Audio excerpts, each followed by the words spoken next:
நண்பர்களே, நமது கொல்கத்தா மதியங்களின் வியர்வை மற்றும் தூசிக்கு அடியில் இன்னொரு வகையான தாகம் நம் இதயங்களில் அமைதியாக துடிக்கிறது.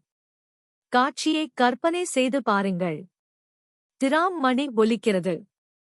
பார்க் தெருவில் போக்குவரத்து நகர்கிறது.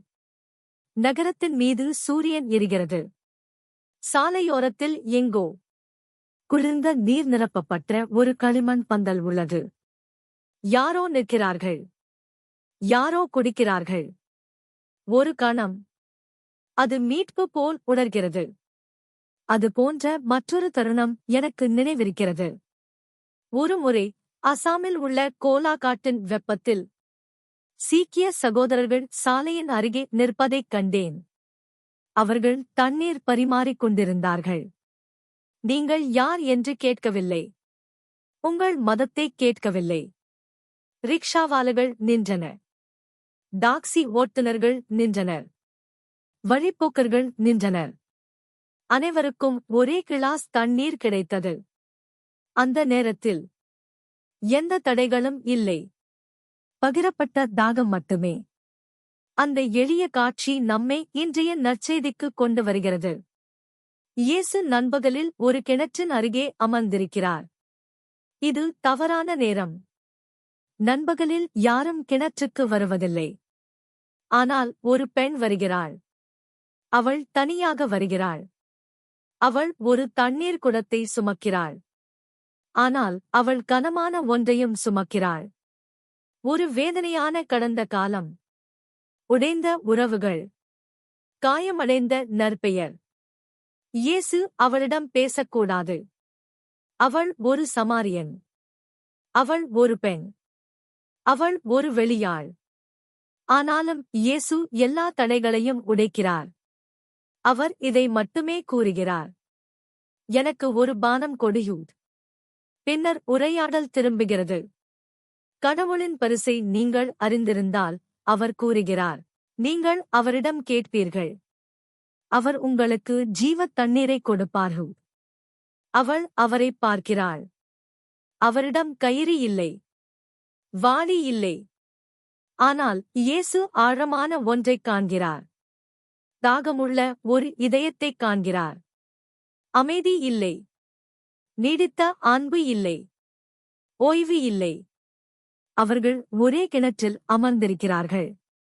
ஆனால் இரண்டு வெவ்வேறு தாகங்களைப் பற்றிப் பேசுகிறார்கள். மெதுவாக நற்செய்தி ஒரு கண்ணாடியாக மாறுகிறது. ஏனெனில் கிணற்றில் இருக்கும் பெண்ணும் நாமே. நாமும் ஒவ்வொரு நாளும் எங்கள் கிணறுகளுக்கு வருகிறோம். எங்கள் கிணறுகளுக்கு பல பெயர்கள் உள்ளன. வெற்றி, அந்தஸ்து, பணம், பொழுதுபோக்கு, சமூக ஊடகங்கள். நாங்கள் மீண்டும் மீண்டும் தண்ணீர் எடுக்கிறோம். ஆனால் தாகம் திரும்புகிறது. நாங்கள் அங்கீகாரத்தைத் தேடுகிறோம். இன்னும் நாங்கள் பாதுகாப்பின்மையாக உணர்கிறோம். நாங்கள் கவனச்சிதறைத் தேடுகிறோம். இன்னும் நாங்கள் வெறுமையாக உணர்கிறோம். நாங்கள் சாதனையைத் தேடுகிறோம். இன்னும் நாங்கள் அமைதியற்றவர்களாக உணர்கிறோம். விசுவாசத்தின் உண்மையான கேள்வி இதுவல்ல. நான் போதுமான நல்லவனா? உண்மையான கேள்வி, வேறு எதுவும் என்னை திருப்திப்படுத்த முடியாது என்பதை ஒப்புக்கொள்ள எனக்கு போதுமான தாகம் இருக்கிறதா? வெப்பத்தில் தண்ணீர் வழங்கும் மக்களைப் போல இயேசு எங்கள் தாகத்தைக் காண்கிறார். ஆனால் அவர் அதைவிட பெரிய ஒன்றை வழங்குகிறார். தொண்டைக்கு மட்டும் தண்ணீர் இல்லை. ஆனால் ஆன்மாவுக்குள் ஒரு ஊற்று. அமைதியின் ஊற்று. மன்னிப்பின் ஊற்று. நித்திய ஜீவனின் ஊற்று. பின்னர் நற்செய்தியில் ஒரு அழகான விவரம் வருகிறது. பெண் தன் தண்ணீர் குடத்தை விட்டுச் சென்றாள். அவள் ஏன் வந்தாள் என்பதை மறந்துவிடுகிறாள். ஏனென்றால் அவள் தண்ணீரை விட பெரிய ஒருவரை கண்டுபிடித்துவிட்டாள். நகரத்தைத் தவிர்த்த பெண் இப்போது அதற்குள் திரும்பி ஓடுகிறாள். தன் கதையை மறைத்த பெண் இப்போது அதை வெளிப்படையாக அறிவிக்கிறாள். நான் செய்த அனைத்தையும் என்னிடம் சொன்ன ஒரு மனிதனை வந்து பார். கிணற்றின் அருகே விடப்பட்ட ஜாடி ஒரு அடையாளம். அவள் பழைய வாழ்க்கையை விட்டுச் செல்கிறாள். அவள் ஒரு புதிய வாழ்க்கையை தொடங்குகிறாள். எனவே இன்று வார்த்தை நம்மை கேட்கிறது. கிணற்றில் நாம் எந்த ஜாடியை விட்டுச் செல்ல வேண்டும்? ஒருவேளை அவமானத்தின் ஜாடி, ஒருவேளை கசப்பின் ஜாடி, ஒருவேளை பயத்தின் ஜாடி. கிறிஸ்துவைத் தவிர எல்லா இடங்களிலும் மகிழ்ச்சிக்கான அமைதியற்ற தேடலின் ஜாடி. இயேசு இன்னும் நம் அன்றாட வாழ்க்கையின் கிணறுகளுக்கு அருகில் அமர்ந்திருக்கிறார். பேருந்தில், அலுவலகத்தில், சமையலறையில், மருத்துவமனை அறையில், நம் இதயங்களின் அமைதியில்.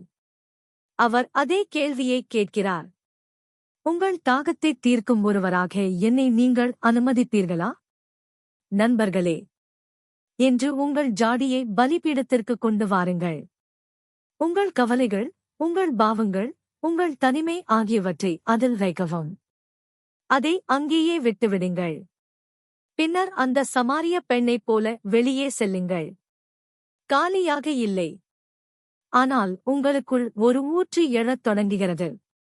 மேலும் உங்கள் சொந்த எளிய வழியில் வந்து பாருங்கள் என்று கூறி உலகிற்குச் செல்லுங்கள். வந்து பாருங்கள். ஆமென்.